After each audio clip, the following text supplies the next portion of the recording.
Pagi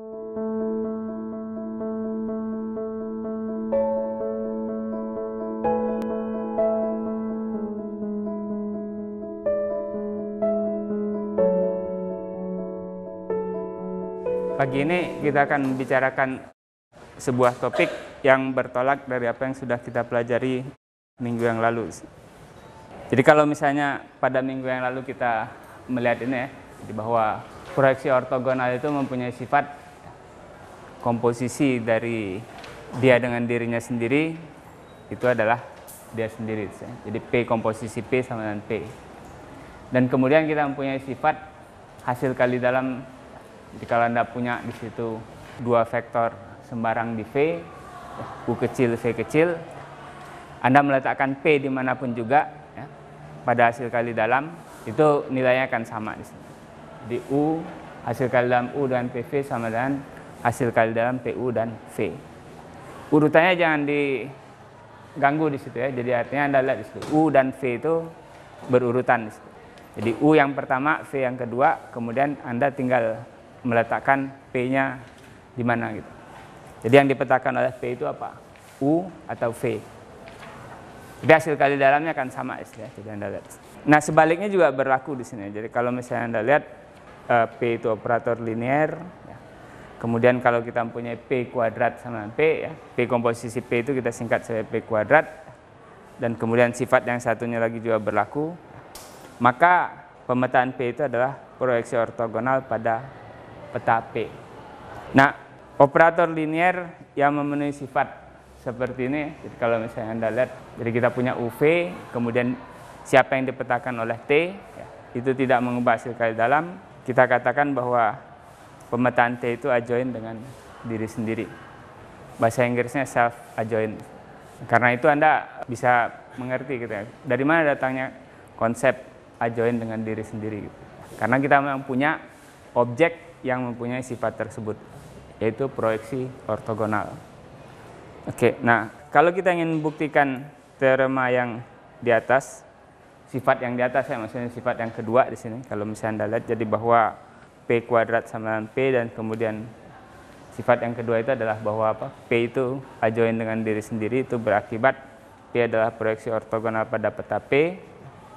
Ya, kita pertama-tama kita perhatikan bahwa kalau P kuadrat sama dengan P, maka kita mempunyai, ya istilahnya sih dekomposisi di sini. Jadi V itu kita pecah, kita dekomposisi menjadi hasil tambah langsung peta P dan inti P. Ya, kita perhatikan itu ya. Jadi kalau Anda lihat, ini kita peroleh dari sifat yang sebelumnya, sifat apa? Proyeksi sebetulnya sih. Ya, kalau P kuadrat sama dengan P, maka V itu sama dengan peta P tambah inti P. Itu yang pertama. Nah, kemudian P itu adalah proyeksi pada peta P sepanjang inti P ya. Jadi kita tahu seperti itu. Berdasarkan sifat dari proyeksi yang sebelumnya. Nah, selanjutnya cukup kita tunjukkan saja bahwa inti P, jadi kalau Anda lihat di situ kan V itu sama dengan peta P tambah langsung inti P. Nah, yang kemudian perlu kita tunjukkan berikutnya adalah bahwa inti P itu adalah komplement ortogonal dari peta P. Kita tahu ya bahwa kalau V itu ruang vektor berdimensi hingga, maka kita mempunyai dekomposisi V. Jadi V itu bisa kita tuliskan sebagai hasil tambah langsung dari sebarang subruang. Ya. Jadi hasil tambah langsung antara sebarang subruang dengan komplement ortogonal subruang tersebut. Sifat itu berlaku karena V kita itu berdimensi hingga ya. Jadi kalau misalnya tidak berdimensi hingga, kita perlu lebih berhati-hati. Jadi sebetulnya Anda mempunyai dekomposisi juga V sama dengan peta P tambah langsung komplement ortogonal dari peta P. Kita tidak otomatis mempunyai itu ya, pembatalan. Jadi kalau Anda mempunyai sifat di sini bahwa V itu sama dengan, katakan aja di sini K1 atau K aja di sini, K tambah langsung dengan L1, dan pada saat yang sama V juga sama dengan K tambah langsung L2, ya. Kita tidak mempunyai hukum pembatalan. Jadi kalau Anda lihat, kita tidak bisa mencoret K gitu, ya. Sehingga kalau Anda lihat, ya, kalau Anda kemudian menyimpulkan L1 sama dengan L2, ya, ini tidak selalu berlaku. Jadi kita tahu bahwa peta P tambah langsung inti P itu sama dengan V. Kita juga tahu bahwa peta P tambah langsung komplement ortogonal dari peta P sama dengan V. Kita tidak bisa otomatis mencoret ya. Jadi kalau lihat K tambah L1 tambah langsung L1 sama dengan K tambah langsung L2 kan. Maunya dicoret aja kan. Enak sebagai 1 sama dengan L2. Tapi di sini hukum pembatalan seperti itu tidak berlaku. Jadi kita harus menunjukkan di situ bahwa inti P itu sama dengan komplement ortogonal dari peta P. Jadi dengan kata lain apa? Bahwa hasil kali dalam antara sembarang unsur inti P dengan sembarang unsur peta P itu harus sama dengan 0. Secara teknis ya itu yang harus Anda lakukan. Anda mau nyoba? Tunjukkan hasil kali dalam W dengan Z sama dengan 0. Untuk W dan Z sembarang ya, tapi W-nya di inti P, kemudian Z-nya di peta P. Susah nggak ya? Gimana caranya Anda melakukannya? Ingat ya, pada alinea yang pertama di situ kita baru menggunakan sifat P kuadrat sama dengan P, sifat idempoten dari operator P. Kalau Anda lihat sifat adjoin dengan diri sendirinya belum kita pakai di situ. Kebayang nggak gimana cara menyelesaikannya? Anda cobalah 5 menit coba. Mulai dari sekarang.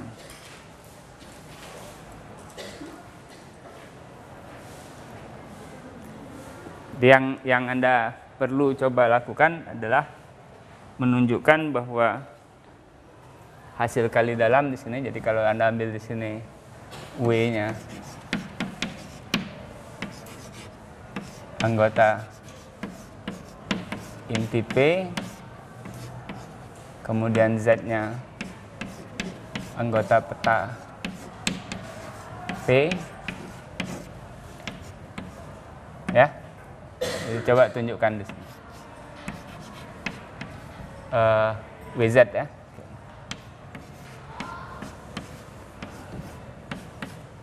Sama 0, ini ada tunjukkan di sini. Dan yang kita punyai sebagai asumsi itu adalah apa yang ada pada sifat kedua di sini. Jadi yang kita ketahui adalah bahwa P kuadrat sama dengan P, dan ya sebetulnya yang bawah itu mengatakan P itu adjoin dengan diri sendiri. Udah berapa menit? Bukan soal yang sulit ini ya. Anda cuma perlu berpikir ya sedikit aja sebetulnya.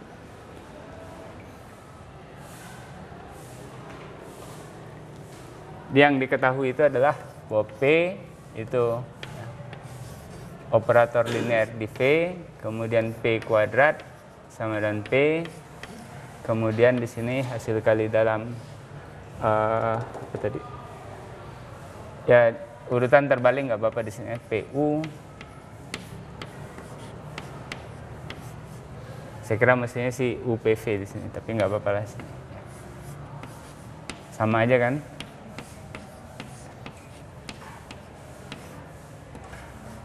Ya, sama dengan ini untuk setiap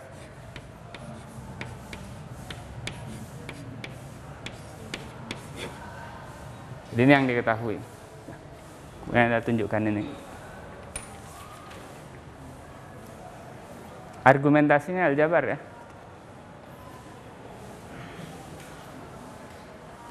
Ini pertanyaan penting yang selalu muncul itu adalah pertanyaan apa artinya? Di pertanyaan ini.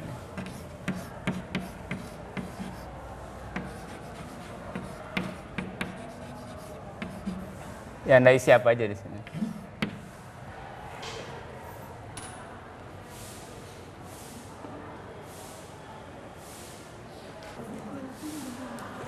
Pada dasarnya apa yang Anda punya di papan tulis itu sudah cukup ya untuk menyelesaikan itu. Jadi Anda nggak perlu membolak-balik catatan Anda mencari materi minggu-minggu sebelumnya ya.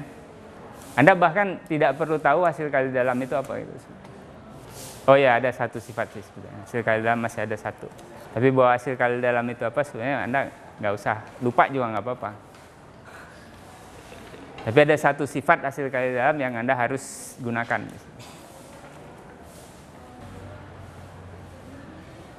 Semuanya sudah tersedia ya di papan tulis ya. Kunci-kuncinya di situ.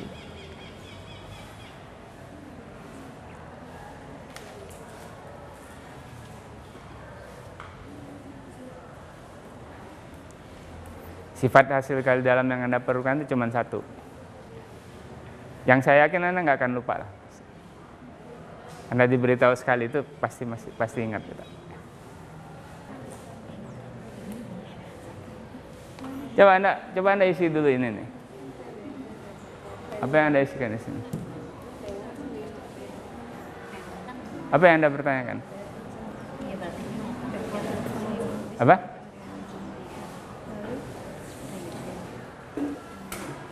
Kalau mau bertanya, apa yang Anda mau tanyakan? Titik yang kosong itu Anda isi apa kira-kira?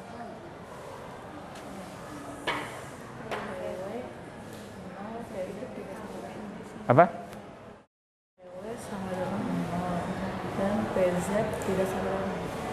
Enggak, di sini. Anda mempertanyakan apa? Apa artinya sesuatu? Menurut Anda apa yang mestinya dipertanyakan?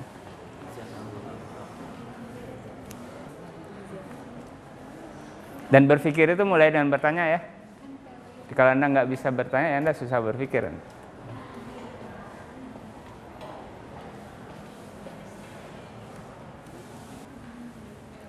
Oke ya. Jadi kalau Anda lihat ini saya bilang ya sekali lagi, ini bukan soal yang susah. Ya. Jadi kalau Anda kesulitan dengan soal seperti ini, ya Anda ukur aja kemampuan Anda gitu. Bukan masalah tahu atau tidak tahu gitu ya. Kita tuh kalau Anda tahu tentang sesuatu, pertanyaannya Anda bisa gunakan pengetahuan itu untuk apa gitu. Kalau ada orang yang tahu tapi tidak bisa menggunakannya, ya nanti seperti apa? Keledai memikul kitab katanya gitu. Pernah dengar? Pernah dengar nggak? Nggak pernah dengar? Ya. Jadi keledai itu dia bawa buku gitu banyak, tapi dia nggak tahu bahwa yang dia bawa itu sesuatu yang berharga, apalagi menggunakannya di sini. Anda coba lagi ya. Saya sih yang seperti itu yang mudah-mudah saya tinggalkan aja lah. Untuk nggak tahu saya sarapan pagi barangkali gitu ya. Kalau besok masih belum selesai, pagi-pagi Anda coba lagi. Nah, sebagai ya kalau kita gabungkan dua sifat yang sebelumnya tadi kita akhirnya mempunyai sifat seperti ini. Jadi kalau P itu adalah operator linear pada V, maka P itu adalah proyeksi ortogonal pada peta P ya. Adalah sebuah proyeksi ortogonal dan itu harus pada peta P pada akhirnya. Jika dan jika P itu idempoten dan adjoint dengan diri sendiri. Di sini saya gunakan bahasa manusia nih ya. Nggak ada simbolnya. Tapi kalau Anda lihat seperti ini, pertanyaan yang di ujung kanan itu harus muncul. Ketika Anda lihat P idempoten, apa artinya P idempoten? Adjoint dengan diri sendiri, apa artinya? Ya, jadi kita punya dua sifat seperti ini. Jadi dua sifat pemetaan, dua sifat operator ini cukup dan perlu untuk memberikan kepada kita sebuah proyeksi ortogonal. Ya, jadi ini cuman katakanlah rekap dari dua sifat pada slide sebelumnya tadi ya. Oke, nah sekarang kalau Anda punya operator yang adjoint dengan diri sendiri di sini, pertanyaan yang muncul, Anda tahu ya, kalau kita mempunyai pemetaan linear, kita pasti punya matriks. Nah, jadi kalau kita mempunyai operator yang adjoint dengan diri sendiri, matriksnya seperti apa? Adakah sesuatu yang khusus di situ? Apakah ada sesuatu yang spesial gitu ya untuk operator yang adjoint dengan diri sendiri? Nah, jawabnya adalah ada. Ya. Jadi kalau kita mulai dengan sebuah basis ortonormal bagi V, untuk dapat matriks penyajian atau matriks representasi, kita memerlukan basis. Nah, dalam hal ini kita mengambil, coba kalau misalnya kita ambil basis ortonormal. Apa yang akan terjadi dengan matriks penyajian dari T yang adjoin dengan diri sendiri di sini ya, kita asumsikan di situ. Oke, jadi kalau misalnya kita ambil A itu adalah matriks penyajian T terhadap basis X, basis ortonormal X, apa yang akan terjadi di situ ya? Nah, kita mulai dengan ini. Jadi kalau misalnya kita lihat, Anda ingat ya bahwa bagaimana kita memperoleh matriks penyajian. Yang kita lihat itu adalah ya, kolom.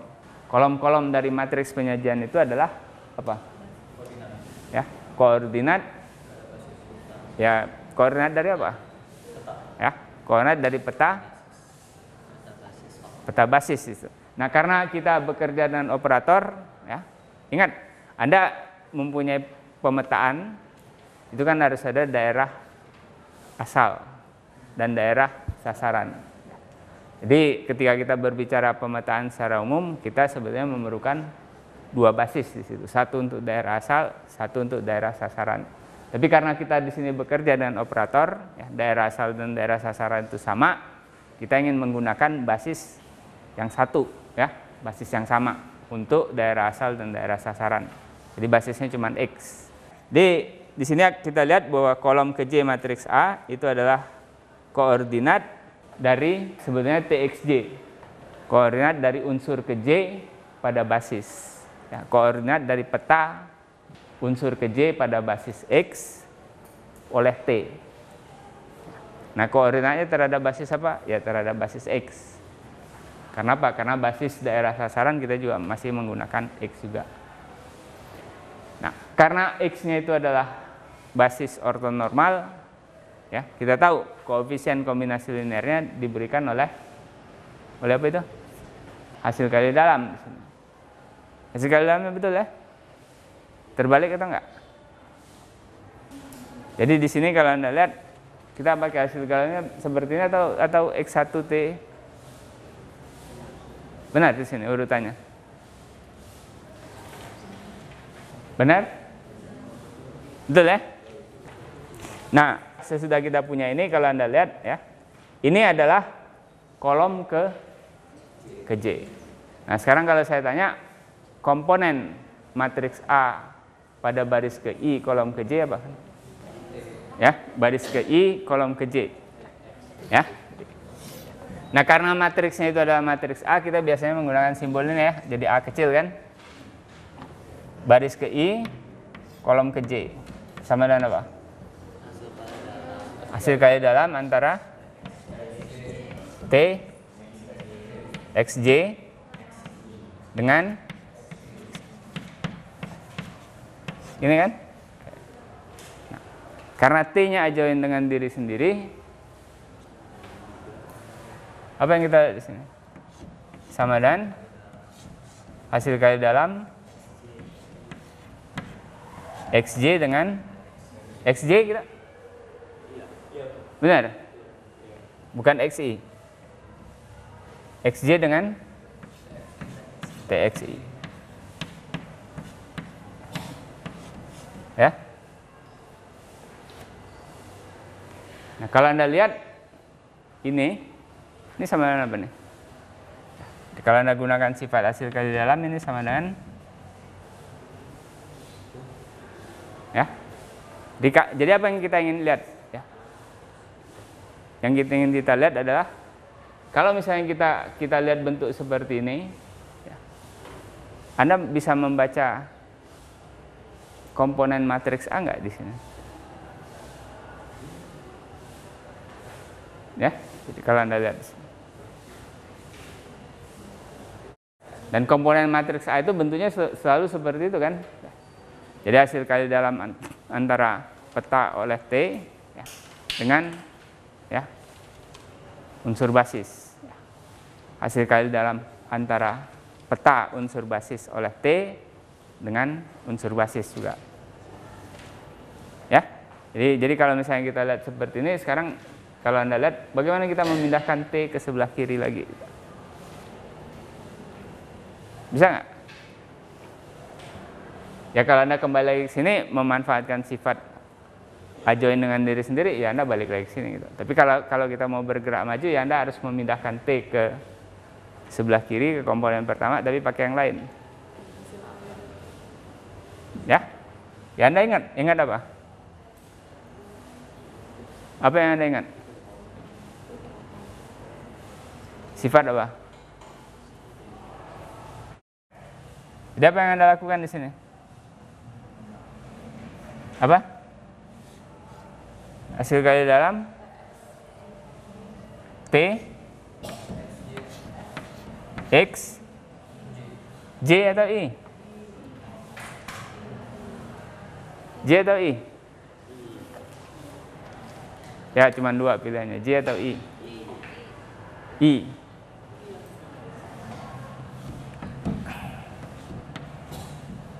Terus XJ. Apa sih yang sebenarnya Anda lakukan di sini? Yang Anda lakukan di sini apa sebenarnya? Dari sini ke sini itu maunya apa? Apa? Ya, Anda maunya apa sebenarnya yang Anda lakukan di sini? Ya, menukar urutan aja kan? Boleh nggak kita tukar urutannya? Boleh. Tapi udah benar belum? Apa yang kurang?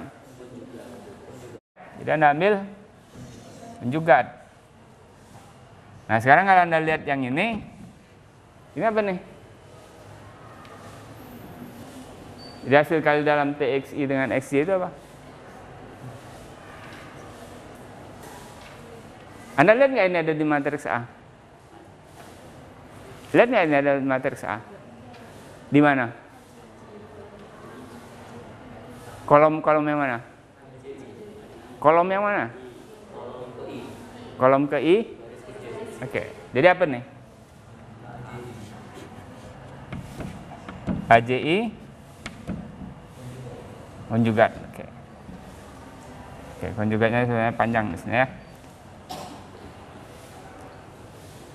Ya, nah, ini ya. Jadi kalau Anda lihat di sini I dan J-nya sembarang dia, bergerak dari 1 sampai N.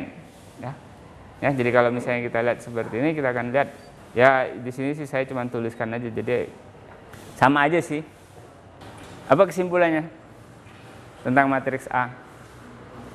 Jadi matriks A itu sebetulnya kalau Anda lihat, ya. Jadi kalau Anda lihat di sini. Kalau kita punya matriks A, apa yang bisa kita ceritakan tentang matriks A? Apa aja kalau misalnya Anda tahu bahwa untuk ya I dan J itu dari 1 sampai N, Anda punya AIJ sama dengan AJI konjugat. Apa yang bisa Anda ceritakan tentang matriks A? Simetri? Apa aja yang Anda bisa simpulkan coba?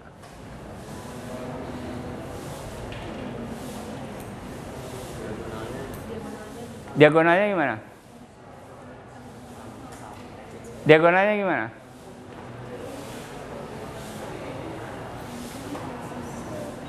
Apa yang Anda lakukan kalau Anda pengen tahu komponen diagonalnya?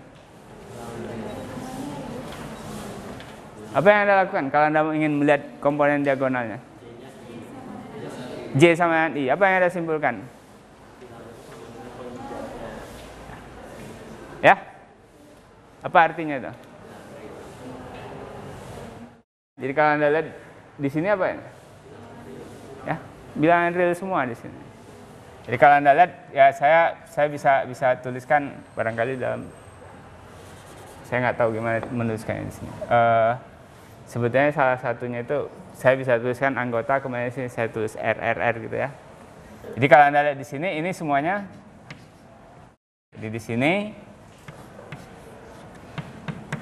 pada komponen diagonal utamanya ini. Jadi kalau Anda lihat di sini ini bilangan real. Apalagi yang Anda tahu? Apalagi yang bisa Anda simpulkan? Apa yang bisa Anda ceritakan tentang matriks A? Ya, jawabnya kalau Anda tahu yang di sini gimana nih? Kalau Anda tahu yang di sini? Ya, yang di bawahnya Anda kita bisa ketahui di sini. Ya. Jadi Anda sebetulnya apa yang Anda lakukan di sini? Ya, Anda istilahnya apa? Kita katakan di sini. Ya, Anda cerminkan aja di sini. Yang di atas diagonal utama ini Anda cerminkan terhadap Anda cerminkan terhadap diagonal utama. Sesudah itu ambil konjugatnya. Jadi kalau Anda sebetulnya cukup untuk memperoleh keseluruhan A, Anda perlu cukup tahu komponen-komponen yang ini. Ya, dan Anda lihat ya, komponen diagonal utamanya harus real. Ya, jadi matriks yang memenuhi sifat itu ya, jadi yang kita jadi kalau Anda mempunyai matriks A, kemudian kita membuat matriks baru, caranya gimana? Anda transpose, sesudah itu Anda ambil konjugatnya, itu kita katakan sebagai konjugat transpose dari A dan lambangnya adalah A bintang. Ya, jadi kalau matriks yang ini itu ya, matriks penyajian untuk operator yang adjoint dengan diri sendiri itu adalah matriks real, ya, maka Anda lihat ya sebetulnya konjugatnya tidak perlu kan? Matriksnya jadi gimana? Simetri. Jadi di sini kalau Anda lihat yang di sini yang diceritakan adalah matriks yang diperoleh dengan transpose, sesudah itu Anda ambil konjugat dari semua komponennya, ya. Jadi kita bisa menuliskan apa? A bintang itu adalah A transpose, kemudian diambil konjugatnya ya. Jadi kalau misalnya Anda lihat di situ A bintang sama dengan A transpose, kemudian diambil konjugatnya. Kita tuliskan seperti itu. Atau Anda ambil konjugatnya dulu, kemudian baru ditranspose. Hasilnya sama saja kan? Benar ya? Sama saja kan? Atau berbeda? Sama. Oke. Jadi ya kalau misalnya X itu adalah sembarang basis ortonormal, ingat ya, kita mengambil X tadi basisnya adalah basis sembarang.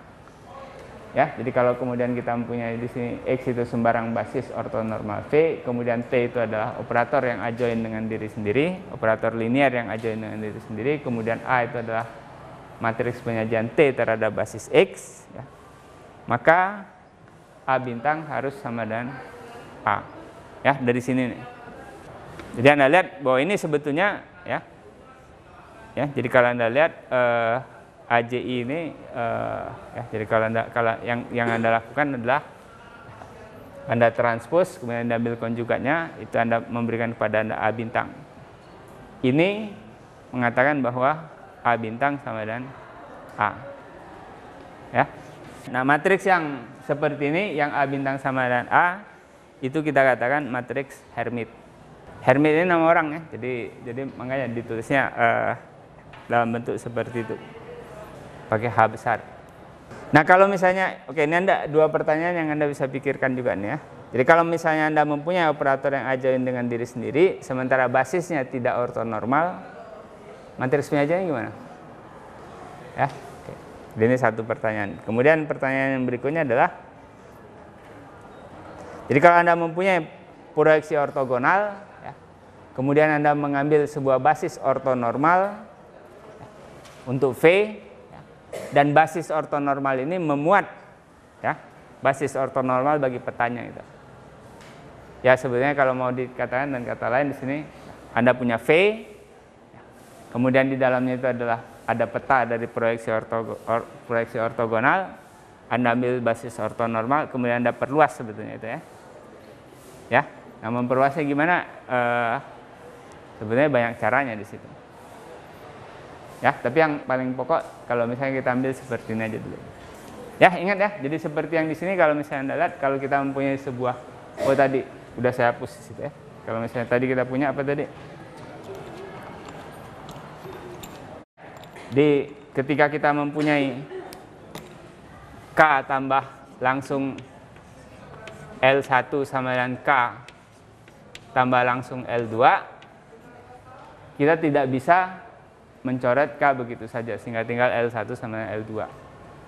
Kenapa? Ya, karena sebetulnya kalau misalnya kita lihat, kalau kita mengambil sebuah basis bagi K, yaitu kita memperluasnya sebagai basis bagi seluruh ruang, ya, ruang vektor yang besar, ruang vektor V-nya, kita memperluasnya itu sebenarnya punya banyak pilihan. Ya, tak hingga banyaknya pilihan pada dasarnya itu. Ya, kalau kita masih bisa memperluas. Ya, dan itu memberikan kepada kita apa? Ya, sebetulnya di sini basis ortonormal untuk seluruh ruang itu juga punya banyak pilihan di situ. Ya, ngerti nggak maksudnya? Jadi kalau Anda punya basis di sini, basis terhadap apa? Ya, peta, katakanlah peta T, ya, basis ortonormal terhadap peta T, kemudian Anda perluas menjadi basis ortonormal untuk V. Bagaimana Anda memperluasnya? Anda punya banyak pilihan. Ya, nah Anda selidiki, sebetulnya Anda boleh lihat nih, ya, dengan cara memperluas yang bagaimana, ya, akan memberikan hasil yang berbeda-beda gitu. Nah, ada satu kasus yang memberikan, ya, jadi Anda bisa cerita lebih spesifik di situ. Ya, ini dua hal yang Anda boleh coba pikirkan di sini. Oke, jadi ini apa yang kita bicarakan di sini itu adalah lanjutan dari proyeksi ortogonal. Ketika kita bekerja dan proyeksi ortogonal, kita pada akhirnya mempunyai konsep adjoint dengan diri sendiri.